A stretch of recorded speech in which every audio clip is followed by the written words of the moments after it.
Hey everyone! So I have some of the components and my NAS case is finally here. So let's at least start the build.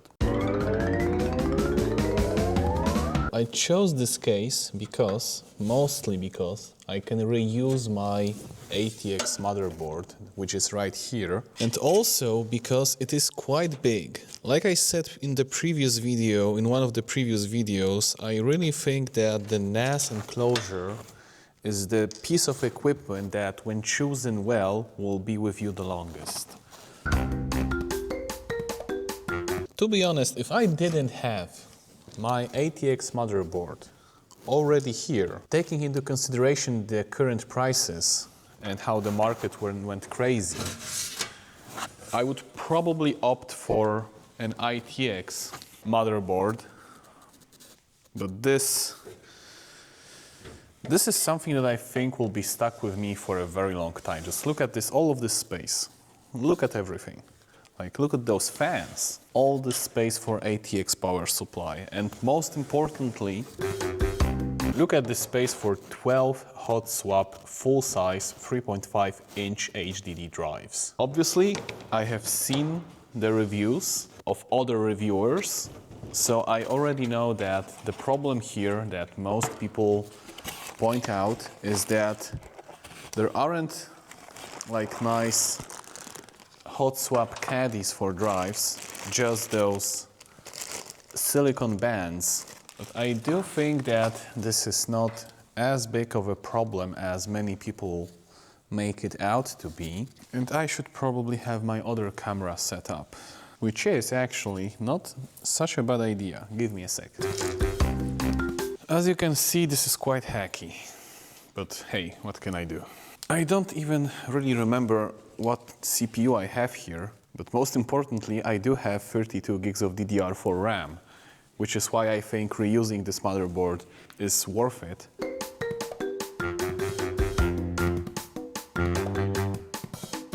It's a really good thing that those things come in package. To be honest, one other thing you have to be aware of is that when I bought this case from AliExpress, it shipped from China. So when it got to the EU, it went through customs, and I was billed an additional customs fee, which was like, I want to say, 40 bucks.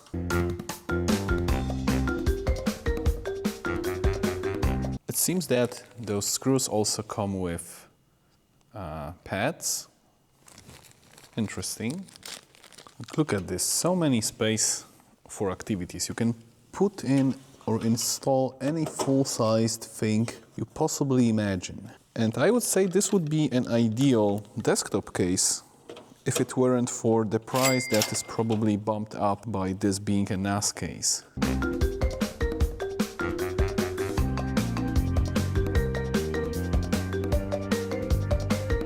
I have some older Be Quiet 530 watts. In hindsight, I should probably insert the power supply first and remove the motherboard. Yeah, I think that would be the proper way of doing this. So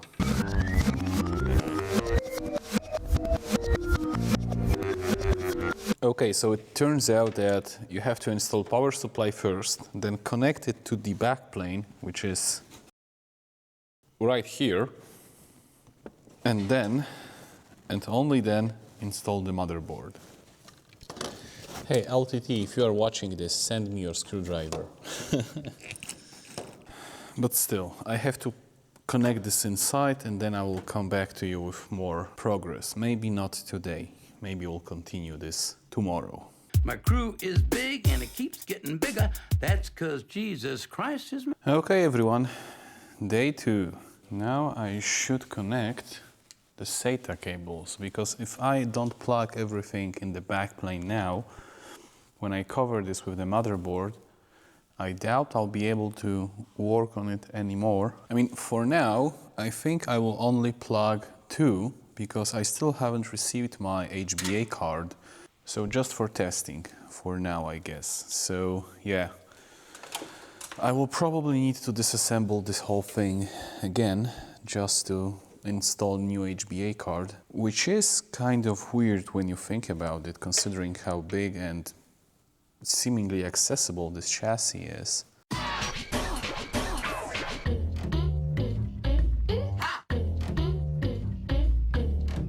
I think you can also choose whether you want to connect Molex or SATA power, but it's like one here, second one over here, and third one here, behind this plate. I wonder, wouldn't it be easier if I disconnected all of the fans from here, and then I would have a wide access into these back planes? Well, I think it's worth trying. Hell yeah. For now, just one or two, because I will have a better cable. One SATA, two SATA. I've also shown this chassis to my colleagues, and they've mentioned that it may be a good idea to reverse the airflow. So instead of air being pushed out, it would be pulled in order to have negative pressure. Right now, I just wanted to have it go at a small test run, see if I can install a system and whether it sees at least the two hard drives I have. We also don't have the backplane for the motherboard for now. I think I've lost it because, like I said, this is my very, very old motherboard, which, to be honest, I say it's old, but it still has like DDR4 memory. But it doesn't have USB-C 3.1 or 3.2 or whatever connector, so I won't be able to utilize the USB-C connector in the front.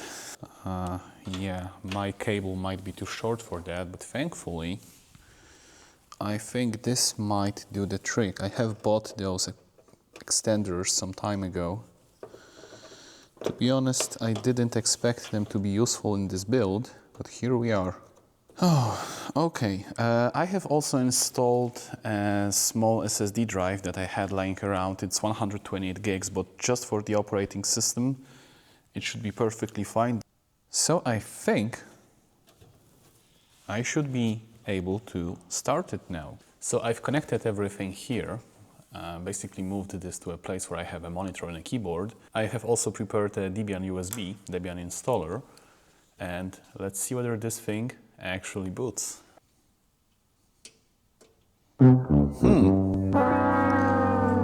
Nothing is happening right now. We can try starting this with the old trusty method of a screwdriver. Nothing. Let's also try doing a quick run with as many things unplugged as I can. It works. Wait, so what was the problem? Okay, so let's see whether we'll get some sort of post message. One other thing I am not 100% sure of, yeah, the back fan is blowing all right, is whether this CPU has an integrated graphics. It might not have any. And yeah, since I'm not getting any sort of output, this is some very old GPU I have. GeForce 210, 512 Max DDR3. So it is a really old GPU, but just for our testing purposes. I mean, with that fan in the back, I'm not sure if you can hear this, but it is a bit noisy. And you can actually feel in the front that it's pulling the air, so that's nice. It works. So it seems the problem was that I was using the power cable that was described as PCIe, and there is a separate one that I haven't noticed that's described as CPU. But let's see whether that helps. It's okay, yeah, we have post. It's weird because I did assume that if those fit, then they should work and provide the same voltages and power. And it automatically entered BIOS. Okay. So let me maybe power this off once more, connect everything as it should be with the USB 3 and stuff. Yeah, now it works perfectly. So let me insert USB drive, enter BIOS setup once again. Oh, I didn't manage to enter the BIOS setup, but we've already gone and booted from the USB. So let's go into the installer. I always use the CLI installer. I find it way easier to navigate and way faster. I just realized I probably also need to connect the network to this network install to work, so give me a second. Manual, please. Oh, that's interesting. So it's not detecting neither the NVMe nor the... Okay, so because I haven't inserted anything into those drive bays yet. Oh, that's a bit sad. Why is it not detecting the NVMe? Oh, I think I know why. Basically, this NVMe I used is actually SATA NVMe, I think. And that means I basically use this SATA NVMe in that old server from a video way back, where I built a single node Ceph cluster, because that server was so old it had no chance of discovering NVMe or recognizing it on the boot stage, that I basically used SATA NVMe with a card that had SATA output, which is how I had this disconnected. Which means I'm not sure I have other proper NVMe drive on hand. Well, let me do a quick scavenger hunt. So this sucks. I don't have any NVMe to spare right now, but I do have this old SSD, which I think I'll use for now. And I order something when the build will be final, when I get all the HBA cards and stuff. So, in the moment of truth,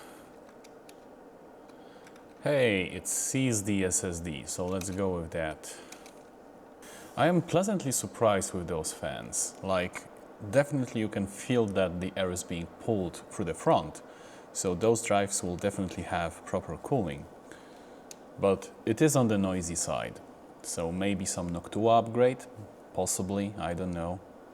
Let me try inserting those two full-size drives and see how that goes. I have those drives, and now Jonsbo comes with those silicon attachments, which most of the reviewers find kind of silly. And let me see whether they are actually that bad as many people describe them to be. By the way, I haven't consulted the manual, so this is on me. I may have lost the screw in the process. Okay, one drive is done. Let's test it out before I waste my time and effort.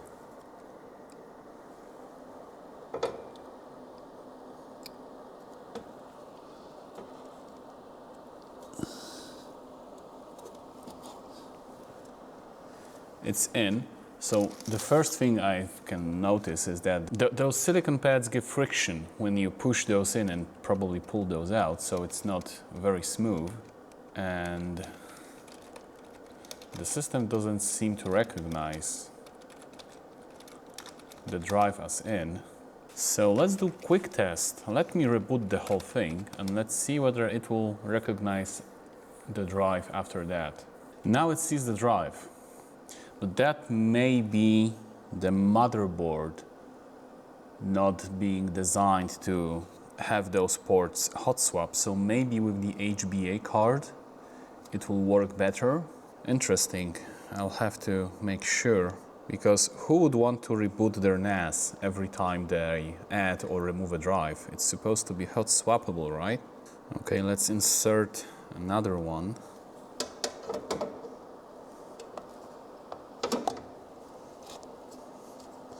Okay, so it instantly has this LED lit. I'm not sure it was also lit previously. Almost sure that it's the motherboard that doesn't really want to hot swap those. Okay, one more reboot. Yep, it now recognizes those two drives.